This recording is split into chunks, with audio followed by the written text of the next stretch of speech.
राजमार्ग से जब जा रही थी तो लोगों ने जब सीता जी को देखा,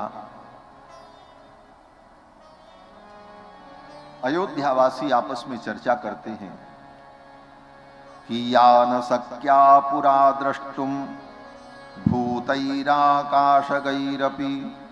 तामद्य सीतां पश्यन्ति राजमार्गगता जनाः। जिन सीता को आज तक विमान में बैठकर अंतरिक्ष में चलने वाले देवता भी न देख सके, क्योंकि सीता जी कभी कहीं बाहर निकलती ही नहीं थी। देवताओं को भी उनका दर्शन दुर्लभ था। अयोध्या के लोग कहते हैं जिन सीता को विमान में बैठे हुए देवता भी देख न सके, आज वो सीता इस राजमार्ग पर जा रही हैं और सभी लोग देख रहे हैं। तामद्य सीतां पश्यन्ति राजमार्गगता जनाः। और इस राजमार्ग पर सभी जन सीता जी को देख रहे हैं। फिर तो भगवान पिताजी के महल में पहुंचे। पिताजी के सन्निकट जब पहुंचे तो श्री दशरथ जी महाराज रोने लगे और रो करके दशरथ जी ने कहा, राम मैं तुम्हारा पिता हूं, मेरी आज्ञा का पालन करो। बोले आपकी ही आज्ञा का तो मैं पालन कर रहा हूं। पिताजी ने कहा क्षत्रियों का धर्म है, राज्य के लिए किसी से भी युद्ध करके राज्य को अगर क्षत्रिय छीन ले तो ये उसका धर्म है, इसमें उसे कोई अधर्म नहीं होता। इसीलिए राजा लोग किसी भी राजा के ऊपर आक्रमण करके उसके राज्य को अपने राज्य में मिला लेते हैं, ये धर्म है। दशरथ जी महाराज ने कहा, राम तुम एक काम करो, अपने क्षत्रिय धर्म का पालन करो और मुझे बंदी बना लो और मुझे बंदी बना करके कारागार में डाल दो और अयोध्या का राज्य राम तुम ले लो। मैं चाहता हूं अयोध्यायाम त्वमेवाद्य भव राजा नृगह्यमाम, मेरा निग्रह कर दो, मुझे कारागार में डाल दो और ये राज्य तुम ले लो।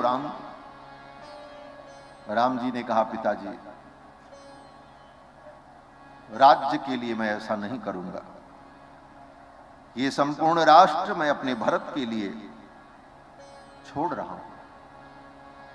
मया विसृष्टा वसुधा भरताय प्रदीयताम, ये राज्य आप भरत को दे, क्योंकि मां की यही इच्छा है और तभी आपका वचन सत्य होगा। भगवान ने कहा, ये राज्य मुझे नहीं चाहिए, राज्य तो आप भरत को दे। दशरथ जी महाराज ने कहा, अगर राम बन जाने को तैयार हैं तो मेरी आज्ञा है 14 वर्ष तक राम वन में रहेंगे तो इनके सारे उपयोग की वस्तुएं इनके साथ भेजी जाएं। 14 वर्ष में कितना कपड़ा लगेगा, कितना भोजन लगेगा, क्या क्या वस्तुओं की जरूरत पड़ सकती है, वो सारी चीजें राजकोष से निकाल करके इनके साथ भेजा जाए, जिससे मेरे राम को वन में कोई कष्ट न हो। दशरथ जी महाराज ने जब ये कहा तो और रस व्यक्ति पी ले और खाली पात्र उसको पकड़ा दे, राज्य का सारा वैभव लेकर ले जाए, ये खाली राज्य मेरा भरत लेगा, एक भी वस्तु यहां से साथ नहीं जाएगी। महर्षि वाल्मीकि को लिखना पड़ा, कैकेय्याम मुक्त लज्जायाम, मुक्त लज्जायाम, महारानी कैकेयी निर्लज्ज हो गई जिनकी। फिर तो महाराज दशरथ ने कहा कि मैं राजा हूं, मैं जो चाहूंगा करूंगा। महारानी कैकेयी बड़े ऊंचे आवाज में महाराज दशरथ को डांटने लगी। उसी समय महाराज दशरथ के मंत्री वहां पर खड़े थे और उन मंत्री ने कहा, महारानी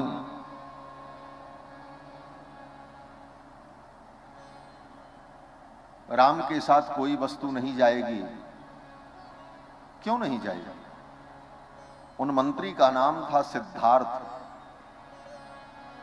दशरथ जी के जो महामंत्री थे उनमें एक मंत्री थे सिद्धार्थ। महारानी कैकेयी ने कहा, आज से बहुत पहले इसी रघुकुल में एक राजा हुए,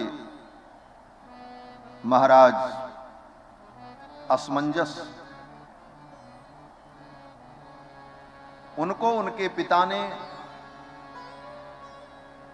जंगल भेजा था। असमंजस को जब बन दिया गया था तो उनके साथ कोई वस्तु नहीं गई थी, ये रिकॉर्ड में है। राजकुल का सब इतिहास भी रखा रहता है। महारानी कैकेयी ने कहा, जब असमंजस को उनके पिता ने बन दिया था तो उनके साथ तो एक भी वस्तु नहीं गई थी, तो राम के साथ क्यों जाएगी? तो सिद्धार्थ मंत्री ने कहा, महारानी, असमंजस को उनके पिता ने जो बन दिया था वो उनके अपराध के कारण दिया था, राम ने कोई अपराध नहीं किया। असमंजस क्या अपराध कर रहे थे? बोले, असमंजस नाम के जो राजपुत्र थे, राजकुमार थे, वो बड़े क्रूर थे। अयोध्या की गलियों में घूमते और कोई बच्चा उन्हें खेलते हुए मिल जाता तो उस बच्चे को उठा करके सरयू में फेंक देते थे। वो डूब करके मर जाए तो उनको बड़ा अच्छा लगता था। सारी प्रजा त्राही त्राही करने लगी तो उनके पिता ने असमंजस को राज्य से च्युत कर दिया और दंडस स्वरूप उनको वन में भेज दिया। लेकिन राम ने ऐसा कोई अपराध नहीं किया है। राम तो अपनी इच्छा से जा रहे हैं। रामः किम करोत् पापम येनैवमुपरुध्यते नहि कंचन पश्यामो राघवस्या गुणं वयम्। सिद्धार्थ मंत्री ने कहा, राम के अंदर कोई दोष नहीं है, ये तो सर्वगुण संपन्न है। ये तो आपके वचनों को सत्य करने के लिए वन में जा रहे हैं। तो महारानी कैकेयी शांत तो हो गई। भगवान श्री राम ने कहा, पिताजी, मुझे कुछ नहीं चाहिए। जब भी इतना बड़ा राज्य में छोड़ करके जा रहा हूं तो ये थोड़ी सी वस्तु के लिए मुझे कोई मोह नहीं है। और ये कह करके भगवान चलने को तैयार हुए। कैकेयी ने बलकल वस्त्र, जो जंगल में ऋषि मुनि महात्मा पहनते हैं, वो बलकल वस्त्र मंगा करके पहले से तैयार रखा था।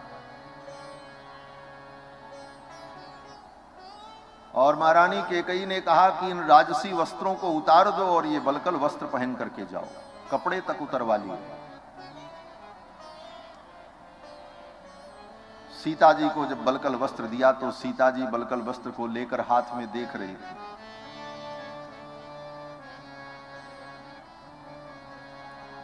ये बलकल वस्त्र कैसे पहने जाते हैं ये श्री जानकी जी को पता नहीं था, कभी देखा ही नहीं था। उन वस्त्रों को लेकर के श्री जानकी जी कांपने लगी, मैं कैसे धारण करूं इसे। और विलंब हुआ तो कहीं मां नाराज न हो, महारानी कैकेयी क्रोधित न हो जाएं। और भयभीत होकर उन वस्त्रों को लेकर किशोरी जी राम जी की ओर देखने लगी। तो भगवान श्री राम उन वस्त्रों को किशोरी जी को धारण कराने लगे। ये दृश्य देखकर गुरुदेव वशिष्ठ को सहन न हुआ और गुरुदेव वशिष्ठ ने आकर के जानकी जी के हाथ से उन वस्त्रों को छीन करके फेंक दिया। और महारानी कैकेयी को कहा, अति प्रवृत्ते दुर्मेधे कैकेयी कुलपांसिनी, अरे कुल कलंकिनी, कुल नाशिनी, तू अपनी सीमा का अतिक्रमण कर रही है।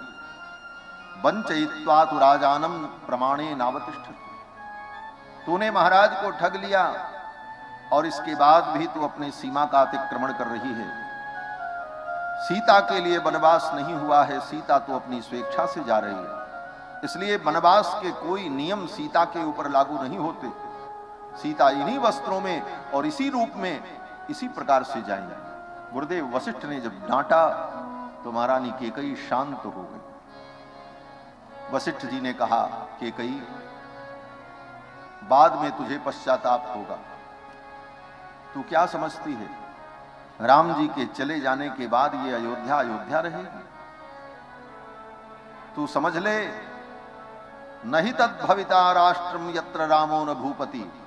वो राष्ट्र राष्ट्र नहीं होता जिस राष्ट्र के राजा राम नहीं होते। राष्ट्र की यही संज्ञा है, जिस राष्ट्र के स्वामी राम हो उसी को राष्ट्र कहा जाता है।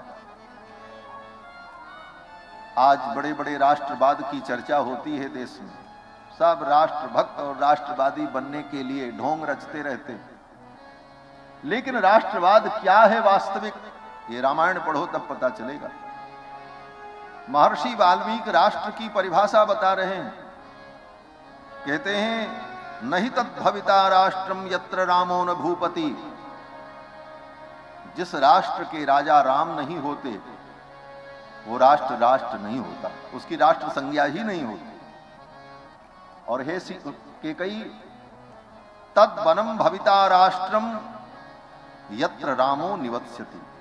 राम जिस वन में निवास करेंगे वो वन ही राष्ट्र बन जाएगा, और तुम्हारी ये अयोध्या बोले ये जंगल बन जाएगा।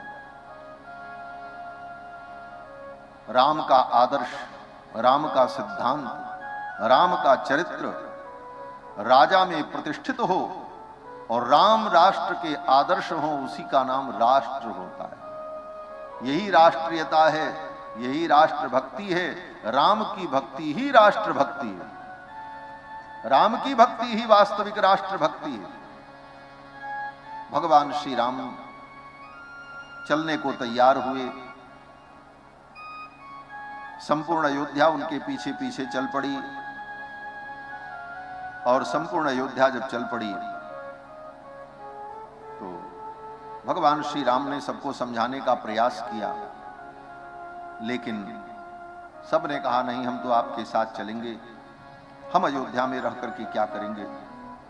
जितने अयोध्या के वृद्ध ब्राह्मण थे सब अपना अपना अग्निहोत्र, अपना धर्म, अपना घर छोड़कर राम जी के पीछे पीछे चलने को तैयार हो गए। सुमंत जी महाराज ने रथ हाँका, संपूर्ण अयोध्या राम जी के पीछे पीछे चलने लगी। रथ तेज गति से जब चलने लगा तो वे वृद्ध लोग रो रो करके कहने लगे, हे सुमंत रथ धीरे धीरे चलाओ, हम इतनी गति से नहीं दौड़ सकते। भगवान श्री राम ने सुमंत से कहा रथ रोक दो। कितने लोग तो राम जी का रथ पकड़ करके लटक गए, लंबायमान हो गए। और इस प्रकार जब अब राम जी किसको क्या समझावें, कोई मानने को तैयार नहीं। अयोध्या से दक्षिण दिशा में तमसा नदी के तट तक लोग पैदल चल करके पीछे पीछे गए। तमसा नदी अयोध्या की दक्षिण दिशा में प्रवाहित होती है। तमसा के तट पर जब पहुंचे तो सब लोग थक गए थे। सब लोग यत्र तत्र विश्राम करने लगे, और प्रथम रात्रि राम जी ने तमसा के तट पर बिताया। जब सब लोग सो गए तो राम जी ने कहा सुमंत से, सुमंत रथ को इस प्रकार ले चलो कि किसी को पता न चले। प्रातः काल ये लोग जब मुझे यहां नहीं पाएंगे तो संतोष कर लेंगे और लौट करके अयोध्या चले जाएंगे, अन्यथा वन में इन्हें बहुत दुख होगा। सुमंत जी ने भगवान की आज्ञा का पालन किया और रथ को दूसरे रास्ते से लेकर आगे निकल गए। प्रातः काल अयोध्या वासियों की जब नींद खुली तो रथ भी न देखा, न घोड़े थे न रथ था, न राम जी। रथ कर खोज कतहु नहीं पावन, राम राम कही चहुदिस धावन। चारों दिशाओं में लोग दौड़ने लगे, राम जी कहां चले गए, राम जी कहां चले गए। और अंत में रो धो करके सब लोग अयोध्या लौटे। सब ने यही कहा, धिक्कार है ऐसी नींद को, जिस नींद के परवश हम हो गए और राम जी हमें छोड़ करके चले गए। धिगस्तु खल निद्राम ताम ययापहृत चेतसः। धिक्कार है ऐसी निद्रा को जिसके परवश हम हो गए और राम जी हमको छोड़ करके चले गए। उसी दिन से संसार में ये प्रसिद्धि हो गई कि जो सोवत है सो खोवत, जो सोता है वो खो देता है। अयोध्या वासियों ने यही अनुभव किया कि हमने सो करके अपने राम जी को खो दिया। राम जी चले गए, फिर तो भगवान श्री राम आगे बढ़े, फिर वेदश्रुति नाम की नदी को पार किया, फिर गोमती नदी को पार किया, फिर स्यंदिका नदी को पार किया। 4 नदियों को बिना नाव के ही, रथ के द्वारा ही पार किया। छोटी छोटी नदियां थीं, तमसा, वेदश्रुति, गोमती और स्यंदिका। और फिर 5वीं महानदी गंगा के तट पर पहुंचे, श्रृंगबेरपुर, जहां निषाद राजगुह का साम्राज्य था। निषाद राजगुह के राज्य सीमा में भगवान जब पहुंचे, निषाद राजगुह को पता चला। निषाद राजगुह अपने संपूर्ण परिकरों को लेकर के सेवा के लिए आ गए। वहीं पर अयोध्या की सीमा समाप्त हो जाती है। वहां रथ से उतरकर भगवान श्री राम ने अयोध्यापुरी को प्रणाम किया। उत्तर दिशा की ओर मुख करके राम जी ने अयोध्या को प्रणाम किया और प्रणाम करते हुए भगवान ने प्रार्थना की कि कदाहं पुनरागम्य सरज्वाः दक्षिणे तटे, कब वो दिन आएगा जब मैं पुनः लौट करके अयोध्या आऊंगा और सरयू के दक्षिण तट पर मृगयाम पर्यटिष्यामि मात्रा पित्रा च संगतः, और सरयू के तट पर घोड़े पर बैठकर अपने मित्रों के साथ मैं मृगया करूंगा और माता पिता का पुनः दर्शन करूंगा। ये कहकर अयोध्या का स्मरण करके भगवान श्री राम रोने लगे, अयोध्यापुरी को प्रणाम किया। अयोध्या में सरयू तट पर विहरण करना ये भगवान को अत्यंत प्रिय है। राम जी ने अयोध्या को प्रणाम किया और कहा, आपृच्छे त्वाम पुरी श्रेष्ठे, हे पुरियों में श्रेष्ठ अयोध्यापुरी। राम जी ने अयोध्यापुरी को समस्त पुरियों में सर्वश्रेष्ठ पुरी कहा। इसीलिए अयोध्या के समकक्ष, अयोध्याया समम तीर्थम नास्ति ब्रह्मांड गोलके। भगवान शंकर कहते हैं पूरे ब्रह्मांड में अयोध्या के समान कोई तीर्थ नहीं है। सब तीर्थों की अपनी अपनी महिमा है। जिसका ब्याह होगा उसी का गीत गाया जाएगा, ये बात अलग है। जिस तीर्थ में जाओ उस तीर्थ की बड़ी बड़ी महिमा होती है। लेकिन अयोध्या कहते हैं अयोध्याया समम तीर्थम नास्ति ब्रह्मांड गोलके, पूरे ब्रह्मांड गोलक में अयोध्या के समान कोई तीर्थ नहीं। क्यों? बोले पहला कारण कि अयोध्या विश्व की प्रथम नगरी है। विश्व की प्रथम नगरी है। इस धरती पर सृष्टि का शुभारंभ जब हुआ तो सर्वप्रथम कोई नगरी अगर धरती पर स्थापित हुई तो वो अयोध्या है, क्योंकि मनु जी महाराज वहीं के राजा और मनु से ही सृष्टि प्रारंभ हुई। दुनिया में जितने नगर और जितनी भूमि और जितने लोग हैं, सबकी उत्पत्ति का मूल स्थान अयोध्यापुरी। महाराज मनु अयोध्या के राजा। मनुना मानवेंद्रेण या पुरी निर्मिता स्वयं, एक कारण। दूसरा कारण अयोध्यापुरी भगवान के चक्र पर विराजमान है। या चक्रोपरि राजते भुवि सदा। इसमें क्या बज रहा है?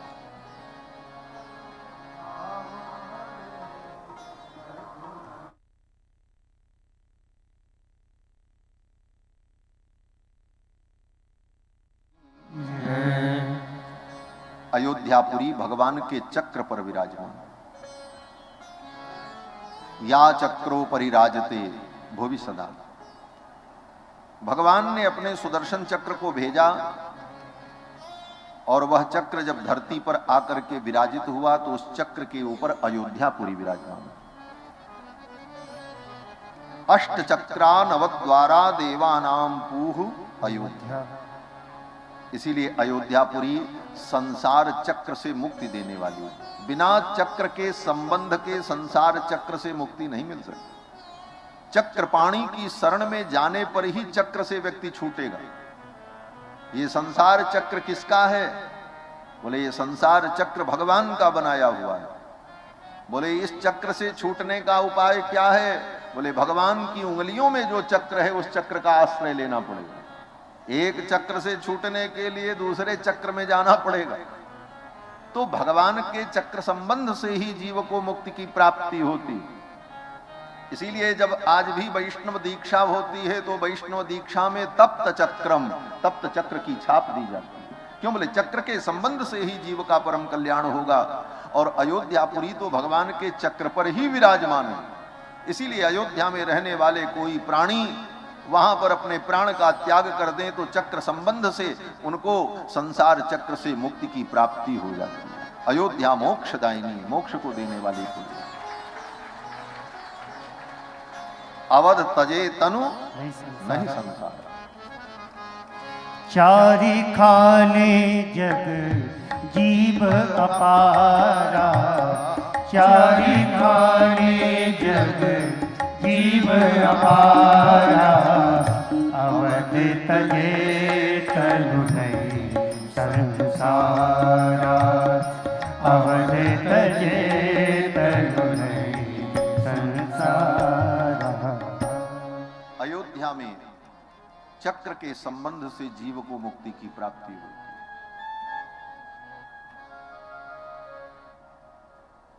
अयोध्या के विषय में जो अर्वाचीन इतिहास है, अर्वाचीन माने नवीन इतिहास, कहते हैं कि ताशकंद में एक कोई मुगल फकीर था। वो देशाटन कर रहा था तो कहीं रेगिस्तान में बैठा था अपने साथियों के साथ और उसने कहा इस परिभ्रमण की यात्रा में मुझे हिंदुस्तान का भी भ्रमण करना है और हिंदुस्तान में राम जी की जो जन्मभूमि अयोध्या है वो भी मुझे देखना है। तो उस जमाने में साधन तो थे नहीं, तो उसने वहीं भूमि पर, बोले अयोध्या कहाँ है? साथियों ने कहा। तो उस फकीर ने उसी रेगिस्तान में उंगली से ऐसे ऐसे नक्शा बनाया, बोले ये दुनिया है, यहां देखो ये यहां भारत है और इस भारतवर्ष में यहां पर अयोध्या है। उसने उंगली से निशान लगा करके बताया। उसी समय कोई बाज पक्षी किसी जीव को मारकर उसका मांस भक्षण करने के लिए लेकर के उड़ता हुआ जा रहा था। संजोग से उस बाज पक्षी के मुख से वो मांस का टुकड़ा छूट गया और आकर के वहीं गिरा जहां पर उस फकीर ने कहा कि यहां अयोध्या है। उस कल्पित नक्शे के अंदर जिस अयोध्या को उसने चिन्हित किया था वहां पर वो मांस का टुकड़ा गिरा और उसी रेगिस्तान में उस मांस के टुकड़े के अंदर से एक दिव्य स्वरूप प्रकट हुआ और आकाश में विलीन हो।